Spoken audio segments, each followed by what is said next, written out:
The air in the French Quarter of New Orleans during August of 1831 was a physical entity.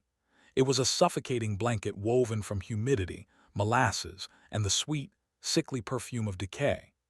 On the night of the 23rd, this blanket was heavier than usual, clinging to the skin like a damp shroud. For Jean-Luc Dubois, a junior officer of the city watch, the stench was the first sign that this would be no ordinary night. It was a smell that clawed at the back of the throat, a coppery, putrid odor that defied the evening's meager breeze. It emanated from the courtyard of the Caldwell Inn, a respectable, even fashionable establishment on Chartres Street known for its discretion and comfort. But tonight, comfort had fled. A crowd of onlookers, a mix of pale-faced gentry and wide-eyed servants, huddled by the wrought iron gate, held back by two nervous watchmen. The source of their horrified fascination was the centerpiece of the courtyard, a handsome stone well from which the nightmarish smell rolled,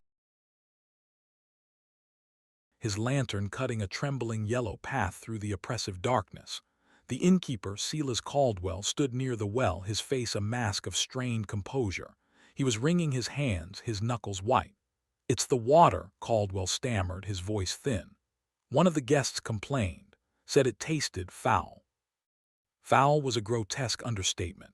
The bucket resting on the well's lip was filled not with water but with a viscous, reddish-brown liquid that shimmered thickly in the lantern light. The smell was overwhelming, a carnal miasma of rot and old iron. Dubois felt a cold dread snake its way up his spine, a feeling wholly separate from the oppressive heat. He had seen death in the fever wards and the aftermath of duels, but this was something else. This felt ancient, unholy. He gestured to his men. "Get the grappling hook.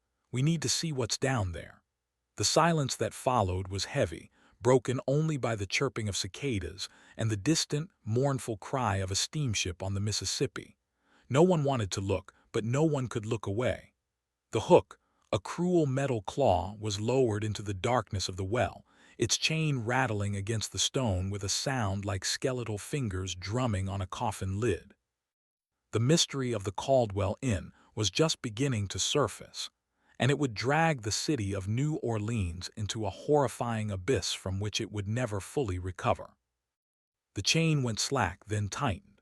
The men on the crank grunted with effort, their faces slick with sweat and apprehension. Something heavy had been snagged in the murky depths. The crowd pressed forward, a collective gasp held in their throats. Officer Dubois held his lantern higher, its light glinting off the wet stones lining the well, stones that seemed to possess a dark, unnatural sheen. The object emerging from the darkness was not a log, nor a bundle of discarded rags. It was misshapen, pale, and horribly, recognizably human. A collective scream tore through the courtyard as the grappling hook broke the surface, tangled in a mass of what could only be described as human remains. It was not one body, but fragments, pieces of several individuals in advanced states of decay, bound together with what looked like knotted ropes of long, dark hair. The sight was a violation of reason, a macabre tapestry woven from the flesh of the vanished. The stench became a physical blow, and several onlookers turned and retched into the gutters. Silas Caldwell, the innkeeper, staggered back, a strangled cry escaping his lips, though whether from horror or some other, darker emotion, Dubois couldn't be certain. The watchmen, hardened by the daily brutalities of the port city, looked at each other with a new kind of fear in their eyes. This was not a simple murder. This was not a duel gone wrong or a body dumped to avoid the scandal of disease.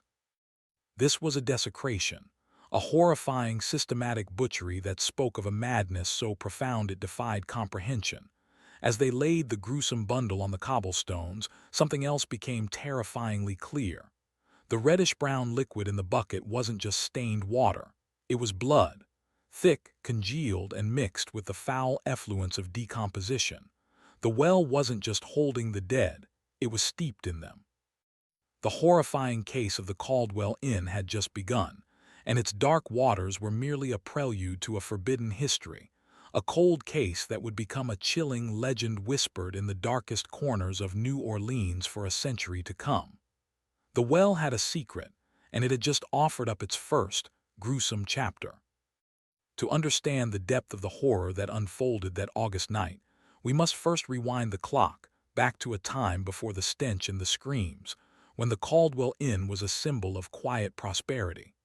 Established in 1828, the inn was the ambition of Silas and Eleonora Caldwell, a couple who had arrived in New Orleans 2 years prior, seemingly from nowhere, with a small but significant fortune.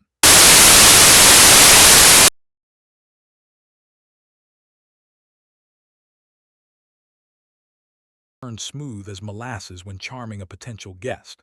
He managed the inn's finances and public face with meticulous, almost obsessive precision. Eleonora, his wife, was his opposite, ethereal and withdrawn, a pale woman with dark, haunted eyes who seemed to glide through the halls rather than walk. She was rarely seen by guests, overseeing the laundry and the kitchens from the shadows, her silence often mistaken for genteel shyness. Their establishment quickly gained a reputation for impeccable service, clean linens, a true luxury in the often filthy city, and above all, discretion. It became the preferred lodging for wealthy merchants, solitary travelers, and those wishing to conduct their business away from the prying eyes of the city's more boisterous hotels. The inn itself was a handsome, two-story Creole townhouse, its stucco facade painted a cheerful ochre, its balconies dripping with jasmine and bougainvillea. It presented a picture of serene domesticity, a tranquil island in the chaotic sea of the French Quarter. The centerpiece of its secluded courtyard was the well, an old but well-maintained structure of weathered gray stone, capped with a charming, moss-covered shingle roof. It was from this well that the inn drew its water, famed for being colder and sweeter than any other in the district. The Caldwells and their inn were seen as a success story, a testament to hard work and quiet dignity in a city defined by excess and volatility. But beneath this veneer of respectability, a darkness was taking root. The very foundations of the inn were being quietly saturated with a creeping dread, and the sweet water of its famous well was slowly, imperceptibly, acquiring a taste of the macabre. The year 1831 found New Orleans in a state of perpetual fever, and not just from the yellow jack that haunted its summers. The city was a crucible, a frenetic port where French Creole aristocrats, rough American frontiersmen, Caribbean refugees, and enslaved Africans all moved in a complex, often volatile dance. Life was cheap, and disappearances were common. A man could be lost to disease, to a knife in a dark alley, to the crushing anonymity of the bustling docks, or simply choose to vanish down the river. The city watch was understaffed, overwhelmed, and often indifferent to the fate of travelers who left no ties. It was the perfect environment for a predator. It was the perfect hunting ground.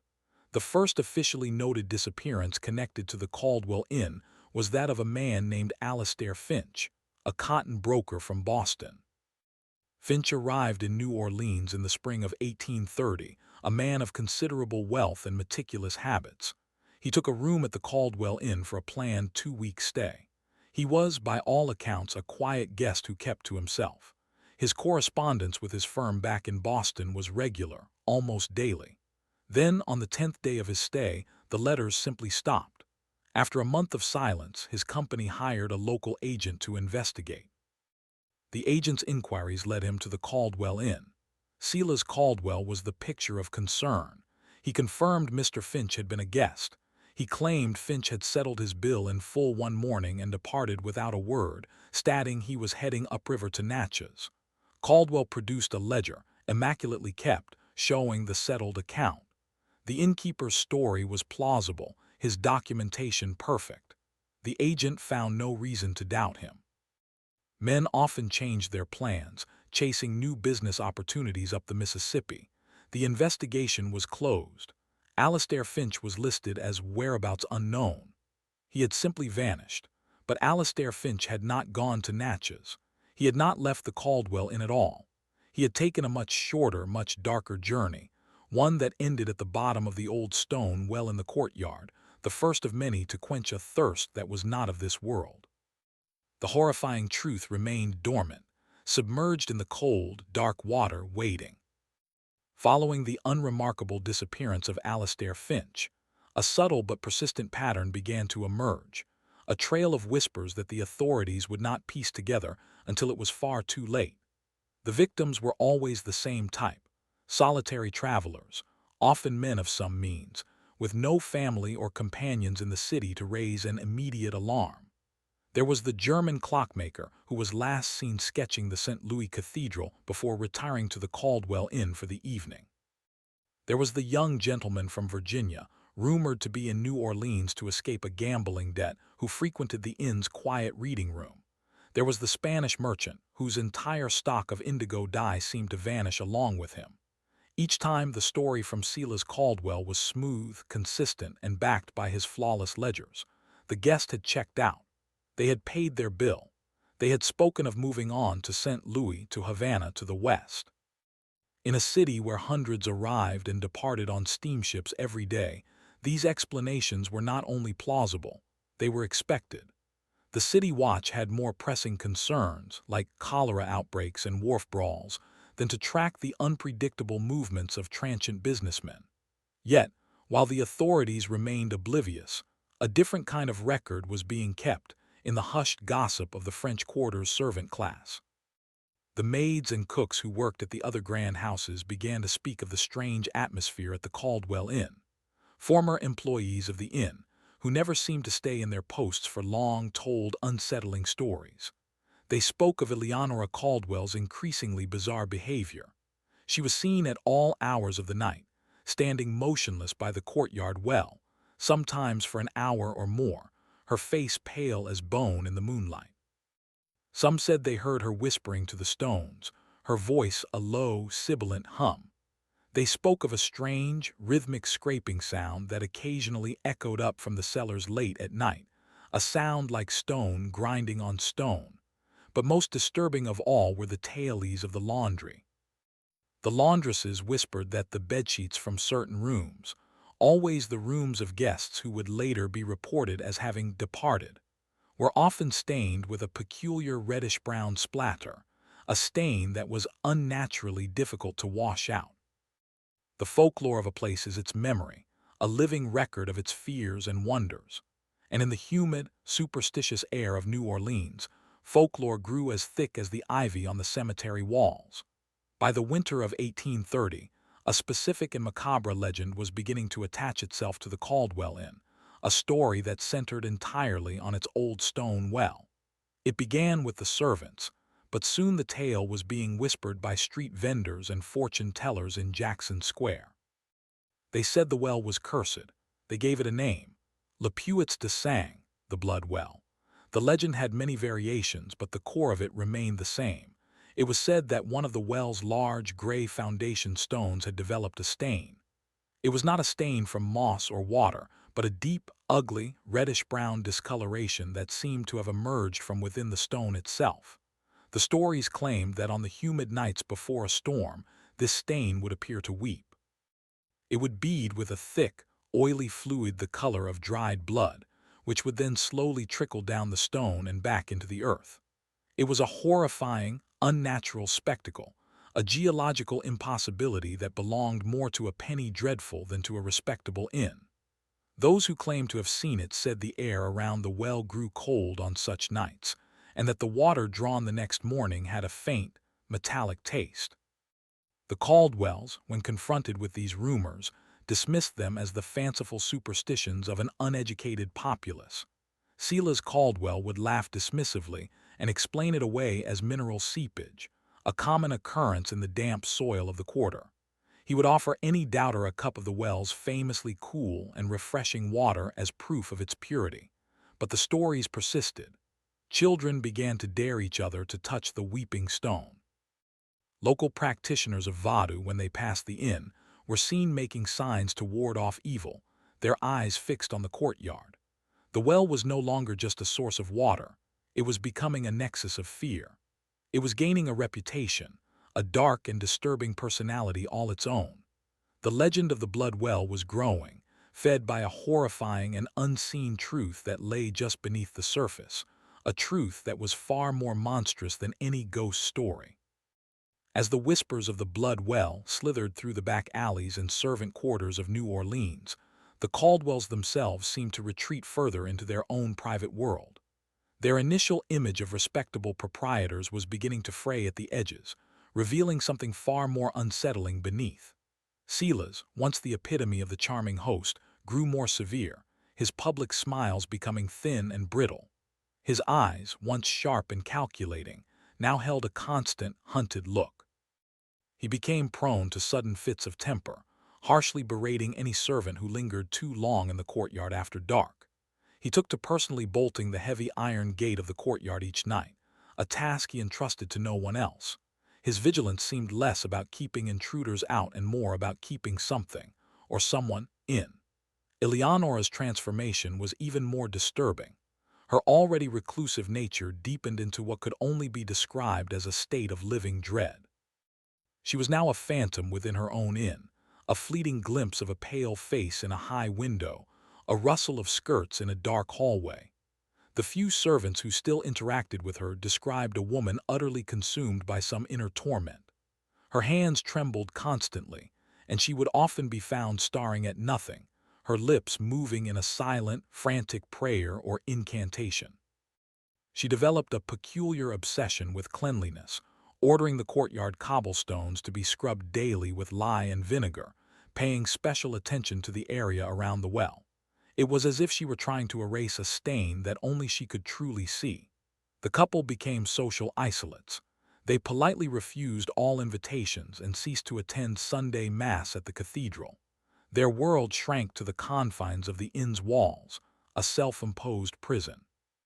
To the outside world, it might have looked like the behavior of a couple grieving a private sorrow, but to those within the inn, it felt like something else entirely. It felt like the tense, paranoid watchfulness of two people guarding a terrible, unspeakable secret, a secret that was beginning to exert a powerful, corrupting influence on their very souls. The proprietors of the Caldwell Inn were no longer merely hosts, they were becoming wardens.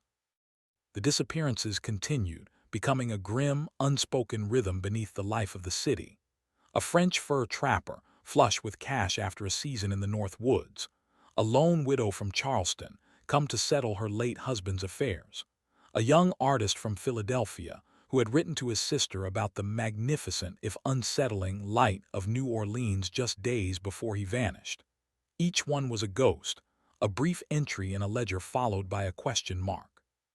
By the summer of 1831, the number of missing persons last seen at the Caldwell Inn had risen to at least a dozen, though the true number was likely far higher. With each disappearance, the Caldwells' wealth seemed to grow in an inexplicable, almost magical way.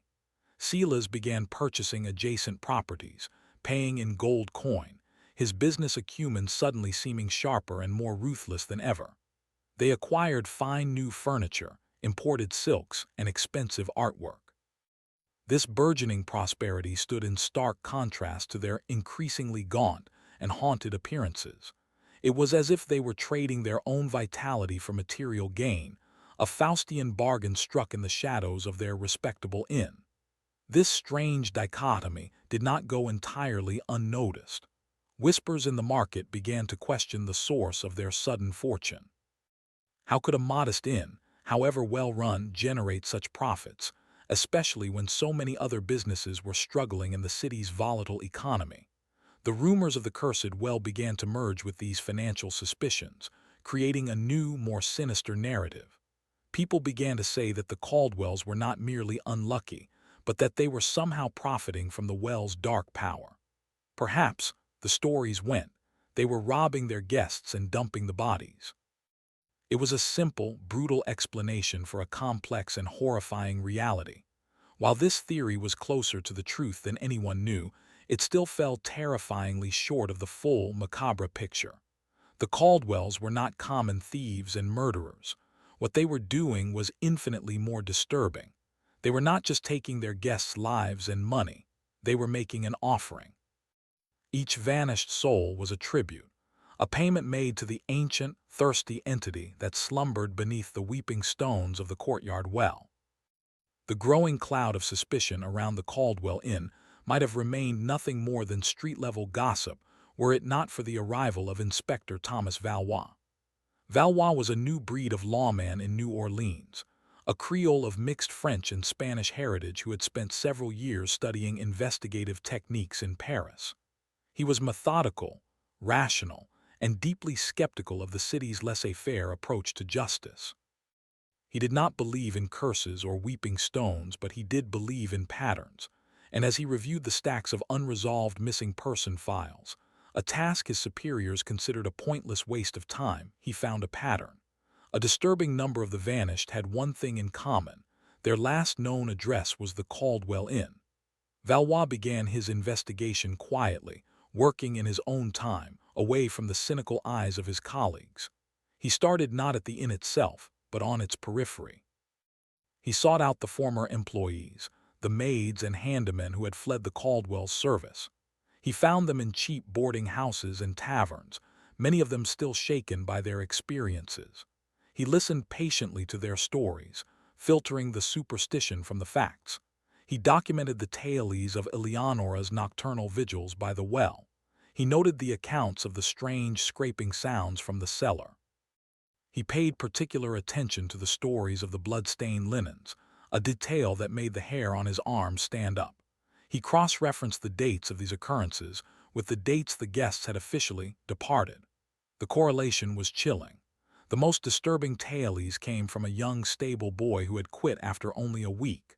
The boy spoke of Silas Caldwell's obsessive nightly ritual of locking the courtyard gate, but he added a detail others had missed. On 2 separate nights just before dawn, he had seen Silas carrying heavy, burlap-wrapped bundles from the inn's back door to the well. The bundles were long and irregularly shaped, and they seemed to leak a dark fluid that stained the cobblestones. At the time, the boy had assumed it was refuse. Now, speaking to the grim-faced inspector, he was not so sure. Valois felt a cold certainty solidifying in his gut. This was no curse. This was the work of human monsters. Inspector Valois knew that suspicion and servants' tales would not be enough. He needed something concrete, something that could shatter the Caldwell's carefully constructed facade of respectability. He began a covert surveillance of the inn, often spending hours parked in an unmarked carriage across the street, watching the comings and goings. From this vantage point, the inn looked perfectly normal. Guests arrived, guests departed. But Valois, armed with the knowledge from his interviews, saw things differently. He saw the forced smiles of the hosts, the nervous energy of the new staff, the way no one, not even the Caldwells themselves, lingered in the courtyard any longer than necessary. The well sat in the center of it all, exuding a palpable sense of menace, even in the bright morning sun. His investigation took a darker turn when he delved into the history of the property itself. The townhouse was old, built by one of the city's first Spanish governors in the late 18th century. Digging through dusty municipal archives, Valois uncovered the building's original plans. He found something that had been omitted from all subsequent records: a small, secondary cellar located directly beneath the courtyard. Its entrance was marked on the diagram as a small trapdoor in the main cellar, an area now used for wine storage. But what chilled him to the bone was its location. The small, forgotten room was situated almost exactly under the well. Why would anyone build a cellar there? It made no architectural sense. It was then that he stumbled upon a series of letters written by the Spanish governor's wife, dated 1795. In them, she complained of a deep sickness in the soil of the courtyard, an unholy thirst that seemed to emanate from the ground itself. She wrote that the original well dug on that spot had to be abandoned and filled in because the water drawn from it was bitter as bile and red as rust. The new well, the Caldwell's well, had been sunk just a few feet away. This forbidden history, this old wives' tale from decades past, suddenly felt like a vital clue. The sickness wasn't in the Caldwells, it was in the land itself.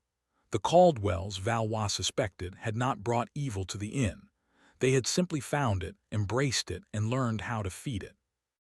As Valois deepened his historical research, the case took on a more personal and macabre dimension. He learned that the Caldwells had a child, a daughter named Elodie, who would have been around 10 years old. Yet no one had ever seen her. Guests assumed the couple was childless. Even the short-term staff had only caught fleeting glimpses of a small, pale figure darting through the upstairs hallways. Most had never laid eyes on her at all. When Valois discreetly inquired about the girl, he was met with a wall of silence. The few who would speak did so in hushed, fearful tones. A laundress who had worked at the inn for a month swore she had heard a child weeping, a thin, mournful sound that seemed to come from a room at the back of the house whose windows were always shuttered. A delivery boy claimed he once saw a small, pale face peeking through a crack in the shutters, her eyes wide with a terror that haunted him for weeks. The child was a ghost in her own home, a living secret. The official story provided by Silas to a nosy neighbor years ago was that Elodie was a sickly child, her constitution too delicate for the city's humid climate and was thus kept in seclusion. But Valois suspected a far more disturbing truth. The weeping, the seclusion, the fear in the delivery boy's story. It didn't paint a picture of a sick child being protected. It painted a picture of a prisoner. What if Elodie wasn't just hidden? What if she was a witness? A child, trapped in that house of horrors, forced to see or hear things that were slowly driving her mad. The thought sickened Valois more than any of the grim tales of vanished men. The potential suffering of an innocent child added a desperate urgency to his investigation. The Caldwell Inn was not just a tomb for travelers, it was a cage for their own daughter. He had to get inside. He had to uncover the truth, not just for the dead, but for the living victim who might still be trapped within those horrifying walls. The silence surrounding Elodie Caldwell was, for Inspector Valois, the most damning evidence of all. The more Valois learned, the more he realized he was not just investigating a series of murders, but a deeply entrenched system of horror, a macabre enterprise that had been operating with chilling efficiency for years. The final pieces of the puzzle began to fall into place when he tracked down a former cook, a woman named Marie, who had fled the inn in the middle of the night, leaving all her possessions behind. He found her living in a shanty near the swamp, terrified that the Caldwells would find her. After much coaxing, she agreed to speak. Her testimony was the most horrifying yet. Marie spoke of the special meals Eleonora Caldwell would sometimes prepare late at night, long after the kitchens were supposed to be closed. These were not for guests. Eleonora would lock the kitchen door and work alone, using ingredients that were never on the inn's official inventory. Marie, peering through a crack in the door one night, saw Eleonora handling large, dark cuts of meat that she did not recognize from any butcher. The smell, she said, was sweet and wrong. But it was what happened after the meals were prepared that truly terrified her. Eleonora would not serve the food. Instead, she would carry the covered platter out to the courtyard. Marie, her curiosity now a gnawing dread, followed at a distance and watched from a darkened window. She saw Eleonora Caldwell kneel at the base of the well by the weeping stone. She would uncover the platter and lay it on the ground, then begin to chant in a low, guttural language Marie had never heard before. And then Marie swore the ground around the well seemed to darken, and she heard a faint, wet lapping sound like a dog drinking from a bowl. The sight had shattered her nerve. She fled that very night. Valois sat in stunned silence, the woman's trembling voice echoing in the small, humid room. The scraping sounds, the secret cellar, the weeping stone, the blood, and now this, a ritual feeding. It was a story so insane, so utterly beyond the pale of human experience that any other man would have dismissed her as mad. But Valois believed her. It was the only explanation that fit all the horrifying, disparate pieces. The Caldwells weren't just disposing of bodies in the well. They were feeding something. Inspector Valois' investigation had led him down a rabbit hole of forbidden history and macabre ritual. The pieces were all there. The disappearances, the weeping stone, the secret cellar, the ritual feedings. He now understood that he was facing an evil that defied rational explanation, but one he was determined to expose to the light of day. He decided it was time to dig into the Caldwells' own origins. The couple claimed to have immigrated from a small village in the French countryside. Using his connections in Paris, Valois sent an inquiry. The response he received weeks later sent a jolt of ice through his veins. The village they named did exist, but it was a place shunned by its neighbors, a place steeped in dark folklore. It was located in a remote mountainous region of Alsace, an area notorious for its pre-Christian superstitions. The village had a local legend, a terrifying one, about an entity they called La Fame de la Terre, the hunger of the earth. It was said to be an ancient spirit that lived within the soil itself, a malevolent consciousness that demanded blood sacrifice in exchange for prosperity. The legend told of a specific family line that was tasked for centuries with tending to the hunger, feeding it to keep it from lashing out and blighting the entire region. That family's name was Caldwell.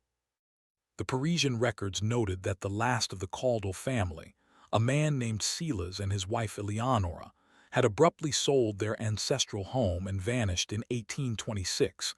The same year, a series of unsettling livestock mutilations and the disappearance of a local vagrant had plagued the village. They had anglicized their name to Caldwell upon their arrival in America. They hadn't been running from their past, they had brought it with them. They were not just followers of a dark tradition, they were its priests, its keepers. The curse wasn't in the soil of New Orleans. It had been transported there, transplanted like a noxious weed, and the well in the courtyard of their inn was where they had chosen to nurture its roots. The horrifying case of the Caldwell Inn was not an American horror story.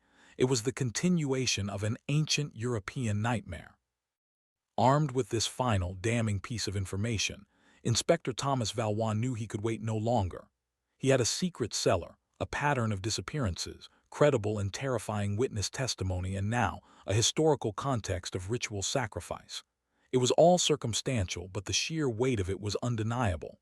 He presented his findings to his superior, the captain of the city watch. The captain, a pragmatic and unimaginative man, listened with a mixture of disbelief and disgust. He dismissed the stories of weeping stones and earth spirits as superstitious nonsense, but the sheer number of missing persons connected to one single establishment was something he could not ignore. The potential for a scandal of unprecedented proportions was very real. Reluctantly, he granted Valois a warrant and a squad of his most dependable men. The raid was set for the night of August 23, 1831. Valois' plan was to strike swiftly and silently, to secure Silas and Eleonora before they had a chance to destroy evidence or, worse, escape. As dusk fell on that sweltering August evening, Valois and his men gathered in a warehouse a few blocks from the inn. The mood was tense.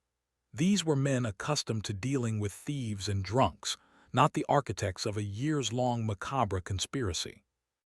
Valois briefed them, focusing on the practicalities. Secure the proprietors, search for the hidden cellar, and most importantly, find the child, Elodie. He deliberately omitted the more lurid, supernatural details of Marie's testimony and the Alsatian legend. He needed his men focused and clear-headed, not spooked by ghost stories. Yet as they prepared to move out, a palpable sense of dread hung in the air, as thick as the humidity. It felt as if the city itself was holding its breath. The narrative was now coming full circle, hurtling towards the horrifying scene that had opened our story.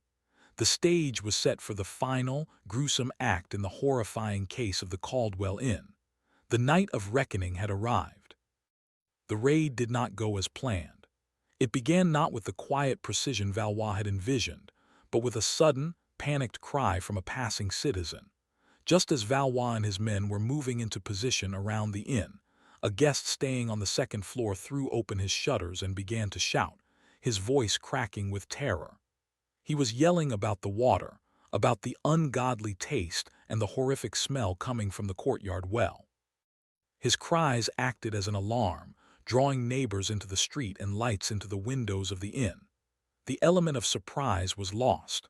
A crowd began to gather, and Valois knew he had to act immediately before the scene devolved into chaos. He ordered his men to breach the gate. It was at this moment that Jean-Luc Dubois, the junior officer on his nightly patrol, arrived, drawn by the commotion. He was quickly briefed by Valois and tasked with managing the growing crowd and assisting with the investigation of the well itself. The timeline had now converged. As Dubois and his men confronted the foul, blood-thick water and lowered the grappling hook into the well's putrid depths, Valois and his squad stormed the inn itself. They burst through the main doors, weapons drawn. The interior was deathly quiet. The lamps were lit. A half-eaten meal sat on a table in the private dining room, and a book lay open on a chair as if its reader had just stepped away. But the inn was empty. There were no guests, no servants, and most disturbingly, no sign of Silas or Eleonora Caldwell. It was as if they had simply evaporated into the humid night air. The house felt unnaturally still, charged with a silent, malevolent energy. As the first screams erupted from the courtyard, the moment Dubois' men pulled the horrifying, tangled mass of human remains from the well, Valois and his team began their desperate search of the building. They were no longer just looking for evidence. They were hunting for monsters in a house that suddenly felt like a tomb.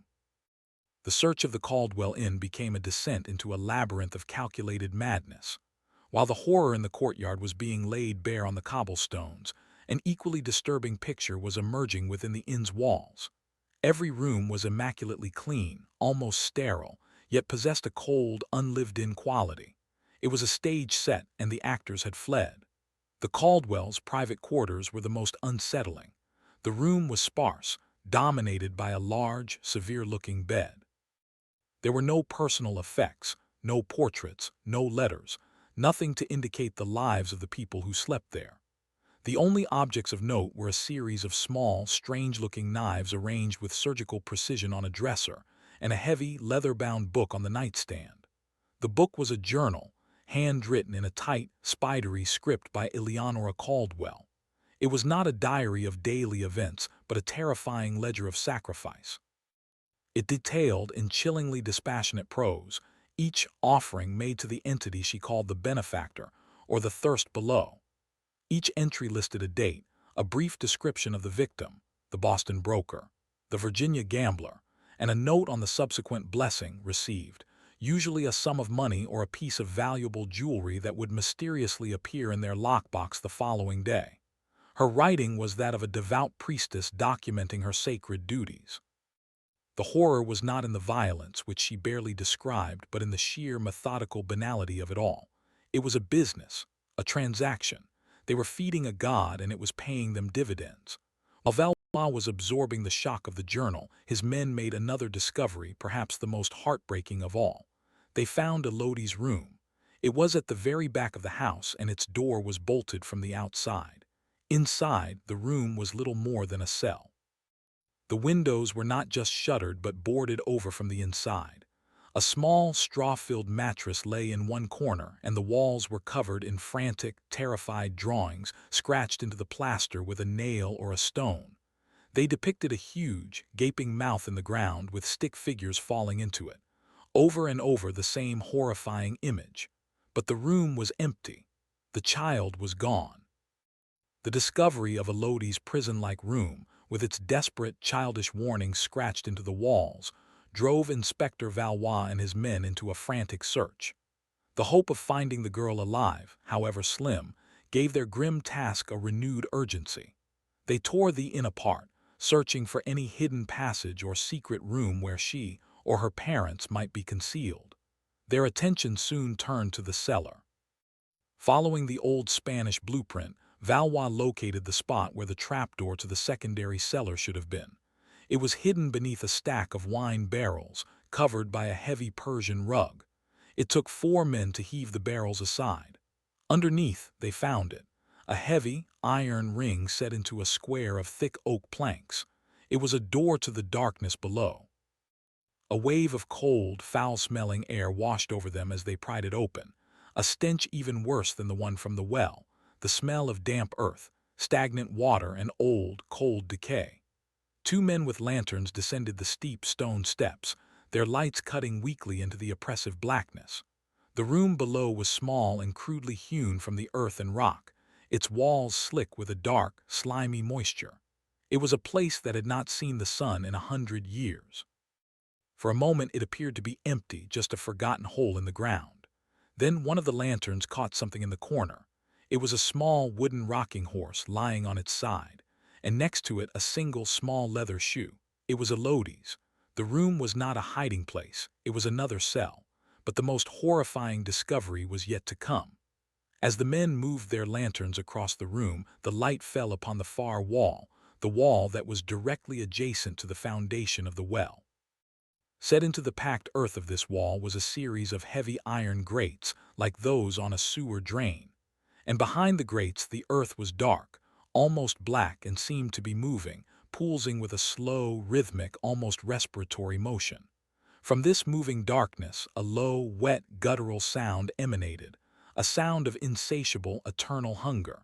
They had found the heart of the evil. The sight of the pulsing earth behind the iron grates was a vision from a nightmare, a scene that defied all laws of nature and sanity. The men who witnessed it recoiled in primal terror, scrambling back up the steps into the main cellar, their faces ashen, their minds reeling from the sheer impossibility of what they had just seen.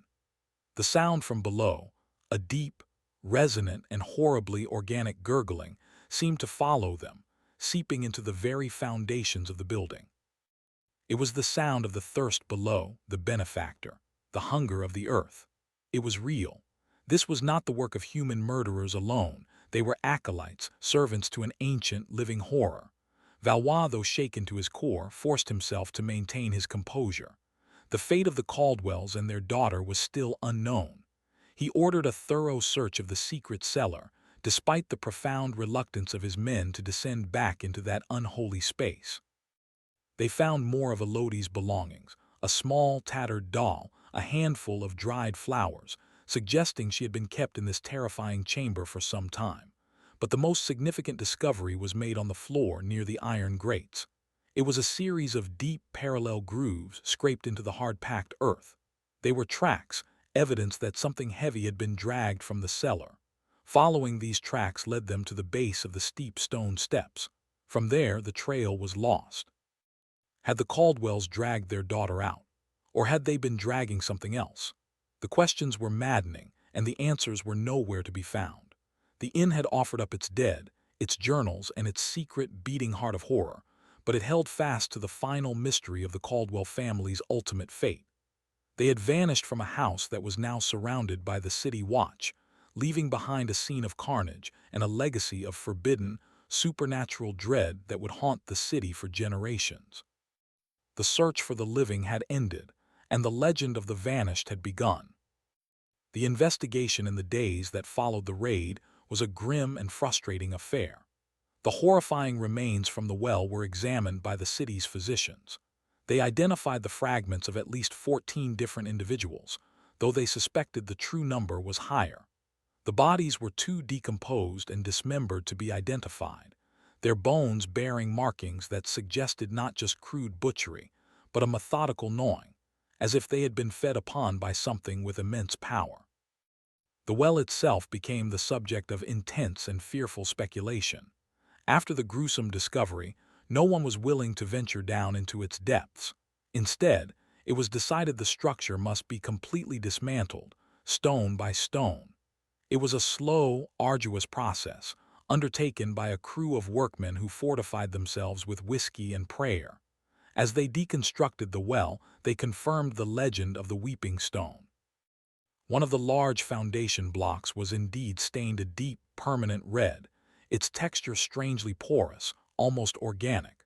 When they finally removed this stone, they found that the earth behind it was a black, gelatinous ooze that emitted a faint, sickeningly sweet odor. They dug deeper, searching for a connection to the secret cellar, but they found none. It was as if the entity beneath the house had its own way of reaching into the well, a method that defied conventional architecture. The entire horrifying mechanism remained a mystery. How did the bodies get from the inn to the well? How were the Caldwells able to commit these acts for so long without being detected? Eleonora's journal provided some clues, hinting at secret passages and silent hours, when the benefactor's presence would lull the house into a deep, unnatural slumber, allowing them to move about unseen and unheard. But the journal was a book of theology, not a manual of operations. The practical, physical secrets of their macabre trade were never fully revealed, lost with the family that had perfected them. The story of the Caldwell Inn became the most sensational and horrifying scandal in New Orleans history. The newspapers, initially hesitant to report on the full, gruesome details, were eventually forced to publish accounts of the House of Horrors, as rumors spread like wildfire through the city. The tale of the blood-stained well, the vanished guests, and the monstrous discovery became the subject of shocked conversations in every parlor, tavern, and marketplace. The public's fascination, however, was tinged with a deep and profound fear. The Caldwell Inn was no longer just a building. It was a monument to a new kind of evil, one that blended the mundane greed of murder with the terrifying, unknowable scope of the supernatural. The city authorities, facing a crisis of public confidence, moved quickly to close the book on the horrifying case. They needed a narrative that could restore a sense of order and safety.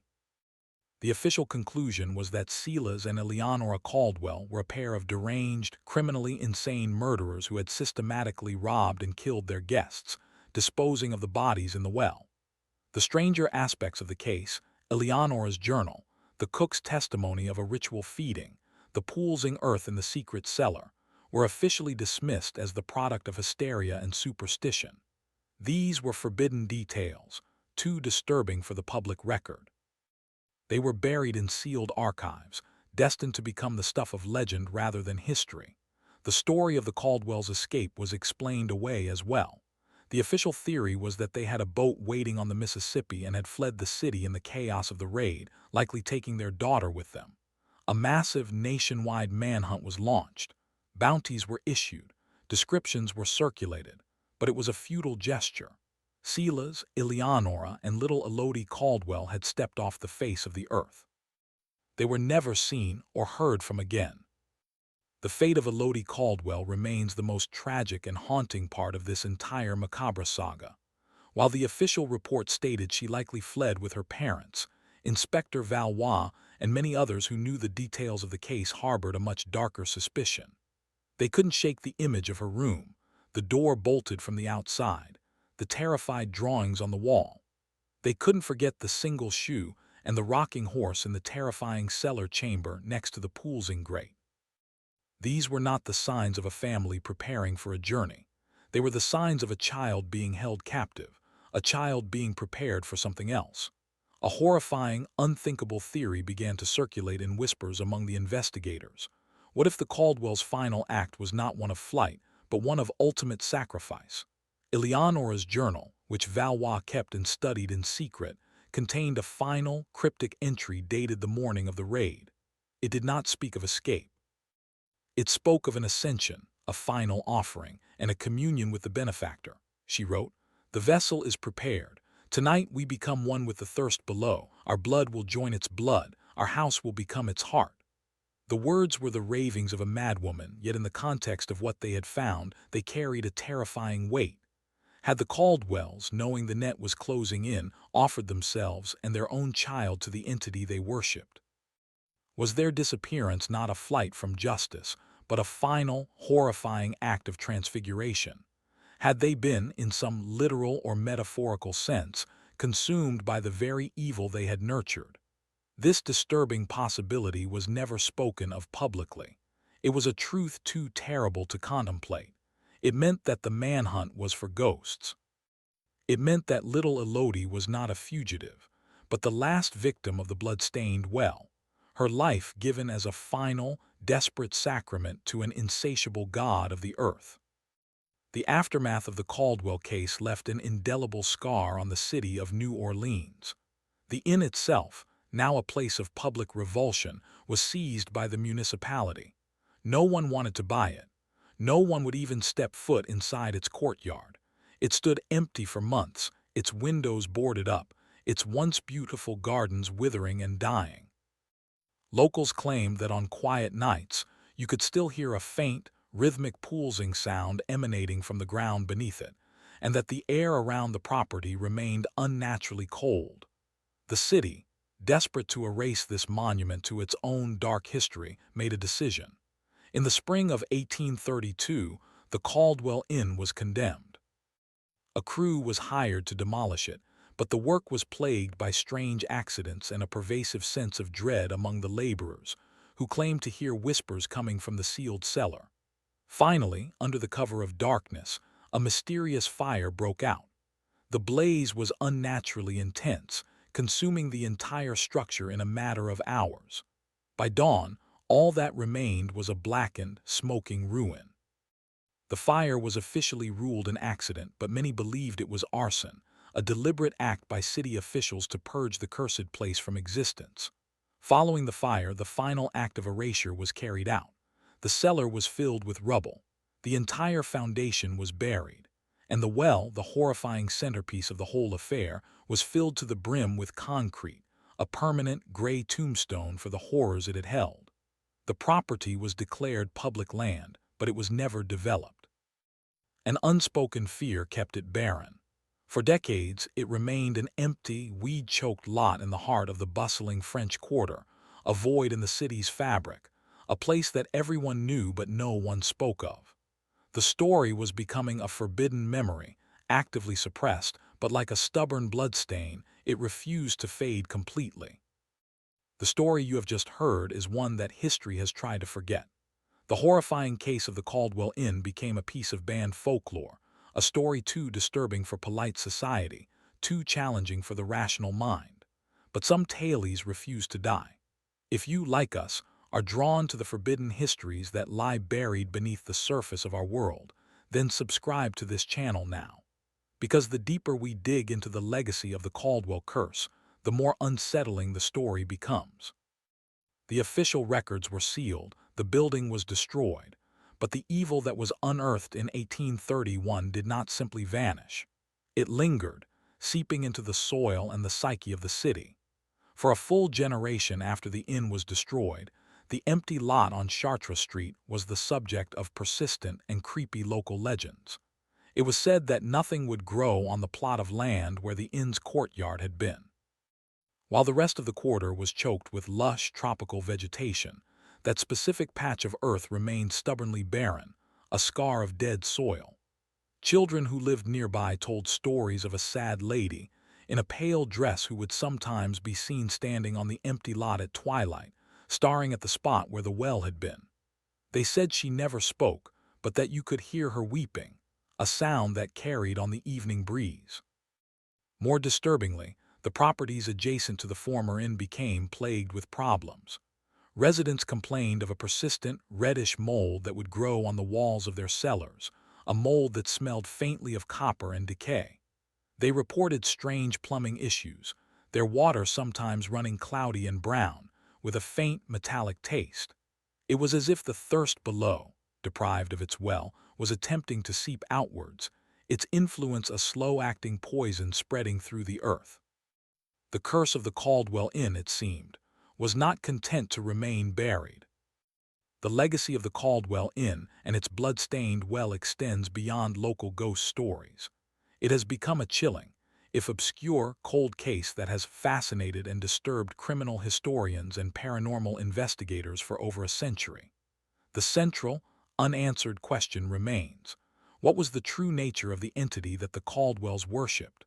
Was it a literal, physical creature living beneath the earth, a biological anomaly unknown to science? Or was it something more ephemeral, a psychic entity, a genius loci or spirit of the place, that had been twisted into something malevolent by centuries of dark ritual stretching back to the old world? Eleonora's journal offers the most direct, yet most ambiguous clues. She never describes the benefactor in physical terms.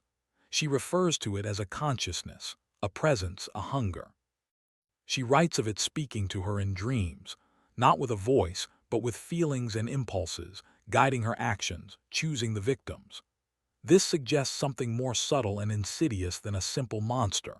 It points to a parasitic relationship, where the entity fed on the life force of the victims, and in return provided the Caldwells with a kind of dark psychic insight that led to their financial success. This theory positions the Caldwells not as master criminals, but as mediums, conduits for a predatory, earthbound intelligence. It reframes their horrifying acts not as mere murder for profit, but as a deranged form of spiritual communion. This interpretation is, in many ways, more disturbing than any monster. A physical creature can, in theory, be killed. But how does one fight a malevolent consciousness that is woven into the very soil beneath a city? How do you kill a god? The case of the Caldwell Inn forces us to confront the terrifying possibility that some evils are elemental, as old as the earth itself, and that we are merely guests living on their hunting grounds. One of the most persistent and debated aspects of the Caldwell Inn case is the role of Inspector Thomas Valois himself. After the case was officially closed, Valois became a changed man. His colleagues described him as obsessed, haunted by the details that had been officially stricken from the record. He resigned from the City Watch less than a year later, citing matters of a private and spiritual nature. He became a recluse, dedicating the rest of his life to the study of obscure folklore, occult histories, and what he termed terrestrial malevolence. He never spoke of the Caldwell case publicly again, but his private papers, discovered after his death decades later, reveal a man wrestling with a horrifying truth he could not share with the world. He kept Eleonora Caldwell's journal, along with his own detailed notes from the investigation. His later writings are filled with frantic theories and terrifying connections. He believed the entity under the inn was not unique. He found similar legends in the folklore of dozens of cultures around the world, tales of hungry earth, devouring ground, and chthonic deities that demanded blood sacrifice. He became convinced that these were not myths, but fragmented eyewitness accounts of a global phenomenon, a network of ancient, dormant entities with which certain bloodlines, like the Caldwells, had learned to communicate. His notes become increasingly unhinged over time. He writes of feeling watched by the land itself, of having nightmares of a great mouth opening in the earth beneath his own home. He describes a creeping paranoia that the entity, deprived of its keepers, was now aware of him, the man who had exposed and starved it. His final journal entry is a single, chilling sentence: "It knows my name." Thomas Valois died in 1855. The official cause of death was a heart ailment, but the physician who attended him noted that his body was unnaturally gaunt and desiccated, as if he had been drained of all vitality. It was a macabre, unsettling echo of the fate of the victims in the well, leaving a final, disturbing question mark at the end of a life consumed by a forbidden case. The empty lot on Chartres Street, the physical scar left by the Caldwell Inn, eventually faded back into the city's landscape. In the late 1880s, as New Orleans underwent a period of modernization, a new building was finally erected on the site, a warehouse for a shipping company. The construction was reportedly plagued with setbacks. Tools would vanish, foundations would crack overnight, and workers complained of a pervasive sense of being watched, of a low hum that seemed to emanate from the ground on quiet nights. Nevertheless, the warehouse was completed and stood for nearly 50 years. Throughout its existence, it was known as a cold spot, a place with a notoriously high turnover of night watchmen, many of whom quit after just one shift, refusing to speak about what they had experienced inside. In 1935, the warehouse was torn down to make way for a modern apartment building. During the excavation for the new foundation, the construction crew made a disturbing discovery. While digging near the center of the property, their equipment struck something hard. It was the original concrete seal of the Caldwell well buried deep beneath the earth. The foreman, a man with a respect for the city's darker legends, ordered his men to dig around it, to leave it undisturbed. But one of the crew, a young man who dismissed the stories as old superstitions, took a sledgehammer and struck the concrete cap, cracking it. According to the other workers, the moment the seal was broken, a wave of foul, cold air rushed out of the hole, carrying with it a faint, sweet smell of rot. That night, the young man who broke the seal fell violently ill with a fever and delirium from which he would never recover. Work on the site was halted for weeks. When it resumed, a Catholic priest was brought in to bless the ground, and the broken seal of the well was encased in a second, even thicker layer of reinforced concrete before the new building's foundation was poured over it. The thirst below was buried once more, but not before it had offered a grim reminder that it was still there, still waiting. The apartment building that now stands on the site is, by all outward appearances, a perfectly ordinary French Quarter residence. It is a beautiful building, its balconies draped in ferns, its courtyard, located just a few feet from the spot of the original, a quiet, pleasant space. Most of its residents know nothing of the horrifying history buried just a few yards beneath their feet. The story of the Caldwell Inn and its blood-stained well has largely faded from public memory, relegated to a handful of obscure history books and the repertoire of a few ghost tour guides, who often mix the terrifying facts with theatrical embellishments. Yet, even today, strange reports occasionally surface from the building. Tenants have been known to complain about odd plumbing noises, particularly a low, rhythmic gurgling sound that seems to come from the main pipes late at night. Some have reported a faint metallic taste in the tap water, a problem that plumbers can never seem to diagnose or fix. Others speak of a recurring shared nightmare, a dream of falling into a deep, dark hole in the ground, a hole that feels ancient and alive. These are, of course, easily dismissed. Old buildings have noisy pipes. City water can have an off taste, and nightmares are just nightmares. But for those who know the forbidden history of what happened on that very spot in 1831, these small, mundane complaints take on a sinister, horrifying resonance. They are echoes, faint and distorted, of the terror that once saturated this ground.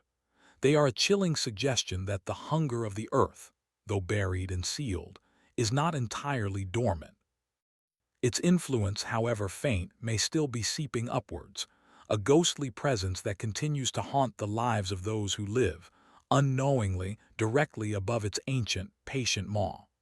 The horrifying case may have been closed, but the curse, it seems, is eternal. In the vast, grim catalogue of true crime and historical horrors, the Caldwell Inn affair occupies a uniquely disturbing space. It transcends the familiar categories of serial murder or occult ritual. It is a story that exists on the knife's edge between criminal psychology and supernatural horror, and it is this ambiguity that makes it so profoundly unsettling.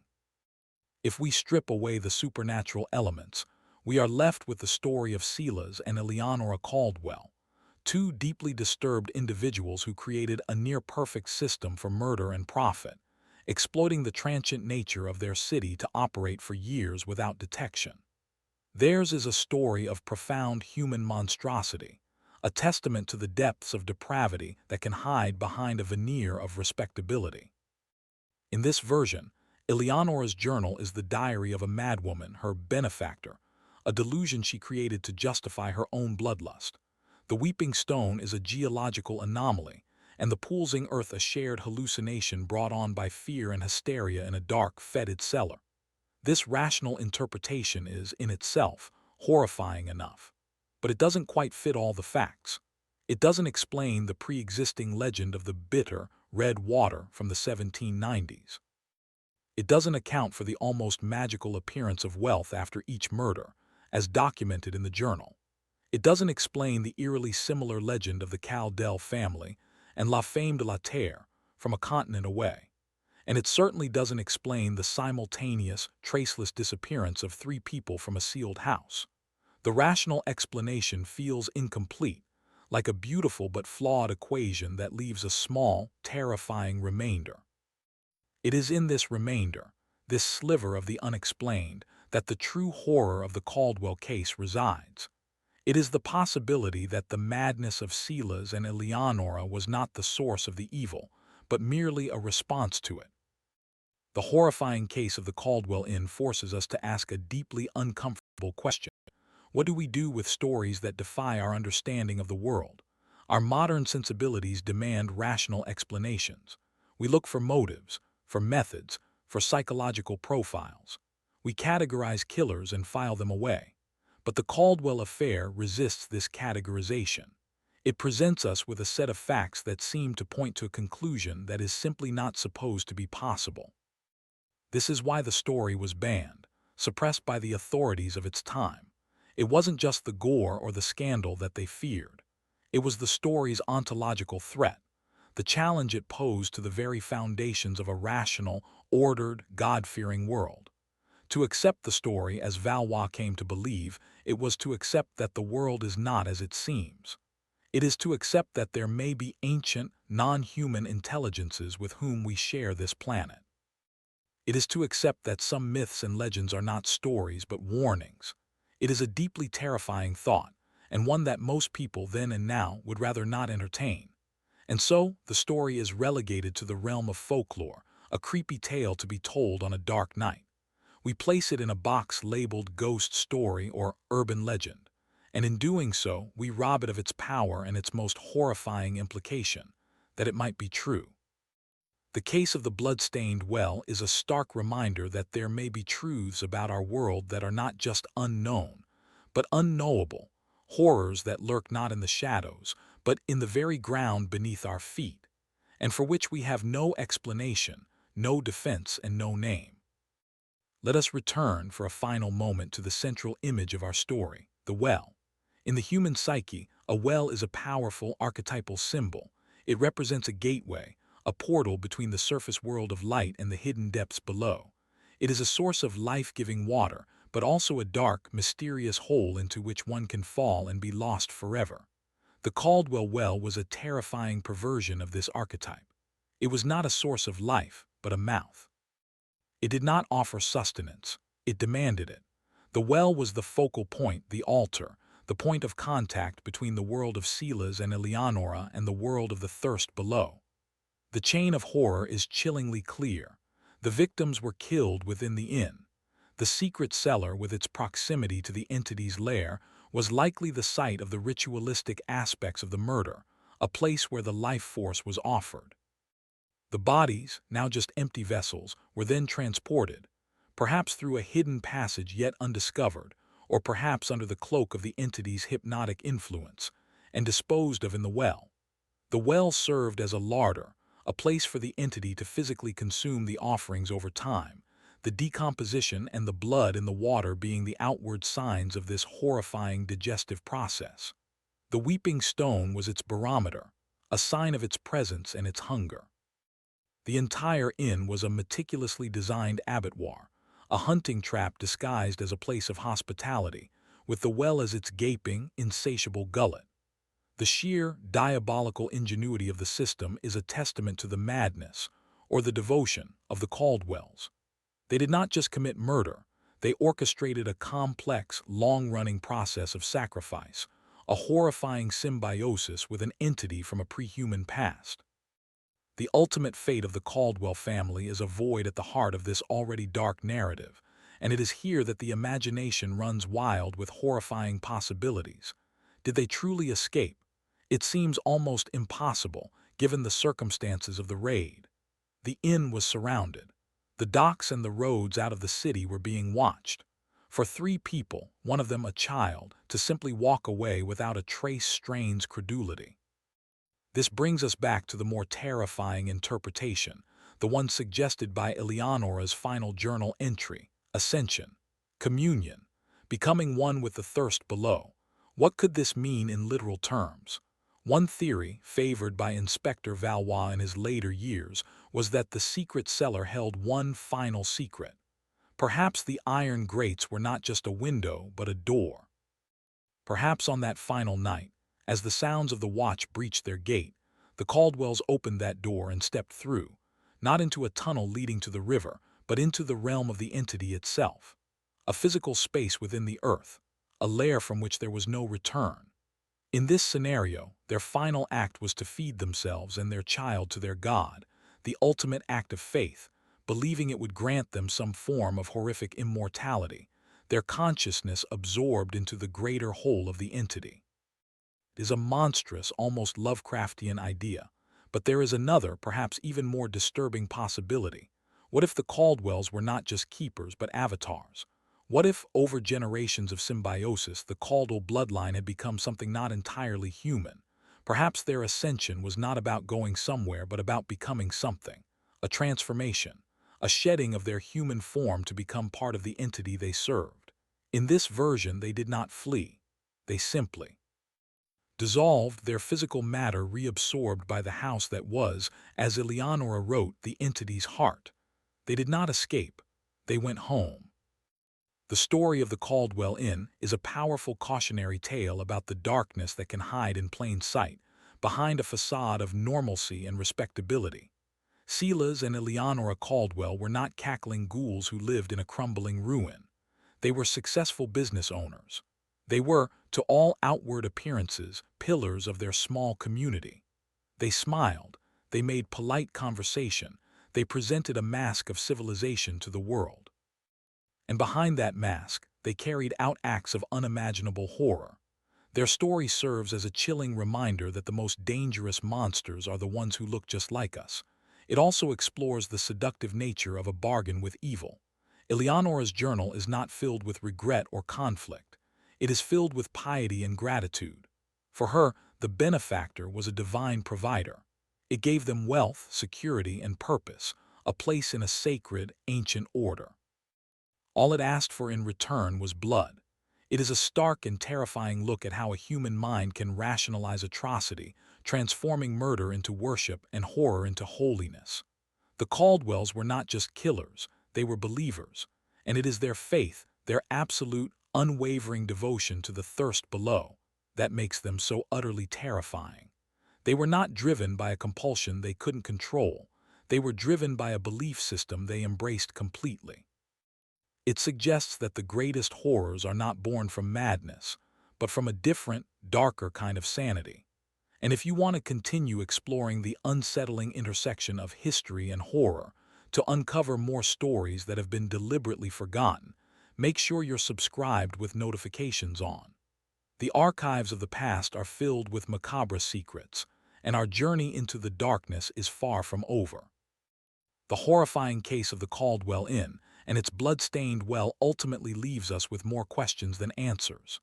It is a fractured narrative, pieced together from historical records, terrified whispers, and the journal of a madwoman. The core of the story, the truth of what lived and fed beneath that courtyard in New Orleans, remains shrouded in mystery, buried under layers of concrete, soil, and a century of deliberate forgetting. The house is gone, the family vanished, the victims have become nameless fragments of bone. All that remains is the story, a story that functions as a dark mirror, reflecting our deepest fears about the unknown. It speaks to the fear of the stranger, the seemingly kind host who is anything but. It touches on our primal fear of the earth itself, the unsettling idea that the ground we walk on may not be as inanimate as we believe. And it taps into our existential dread of ancient evils, forces that predate our civilization and operate on a scale of time and morality that is utterly alien to our own. The inn on Chartres Street was more than just the scene of a crime. It was a wound on the surface of reality, a place where the veil between our world and something much older and much hungrier was torn open for a few terrifying years. The wound has been cauterized, scarred over by time and concrete, but the story serves as a permanent reminder that such wounds can exist. Today, life goes on. People walk the streets of the French Quarter, their footsteps echoing over the spot where the well once stood. They live and work in the buildings that surround the cursed land, unaware that they are in the shadow of a forgotten abyss. The city of New Orleans holds many ghosts, but the specter of the Caldwell Inn is of a different, more primordial kind. It is not the ghost of a person, but the ghost of a place, the lingering memory of a horrifying truth that was unearthed and then violently buried. Inspector Valois, in his final, rambling notes, wrote about the entity in a way that is perhaps the most chilling summary of all. He called it a patient hunger. He theorized that for an intelligence that is part of the earth itself, 100 years or even 1,000 is but a moment. It can wait. It can slumber. It can survive on the faint echoes of the terror it once inspired, feeding on the nightmares of those who live above. It waits for the memory to fade completely. It waits for the concrete to crack. It waits for someone someday to dig in the wrong place. It waits for another family like the Caldwells, a family with the right bloodline, the right desperation, and the right darkness in their hearts to come and awaken it once more. The horrifying case of the Caldwell Inn does not have a proper ending because the entity at its heart was never defeated. The evil was not vanquished. It was merely sealed away. And so, the story remains a cold case in the truest sense of the word, unresolved, unfinished, and eternally unsettling. It has become a piece of forbidden history, a chilling testament to the fact that not all monsters are human, and not all stories have a happy ending. The next time you find yourself in an old city, walking on cobblestones worn smooth by the centuries, perhaps you will think of the Caldwell Inn. And perhaps you will wonder, just for a moment, what secrets, what histories, and what ancient, patient hungers lie sleeping in the dark and silent earth just beneath your feet. The truth is, we can never truly know. And that perhaps is the most terrifying part of all. The well is sealed, but the thirst remains.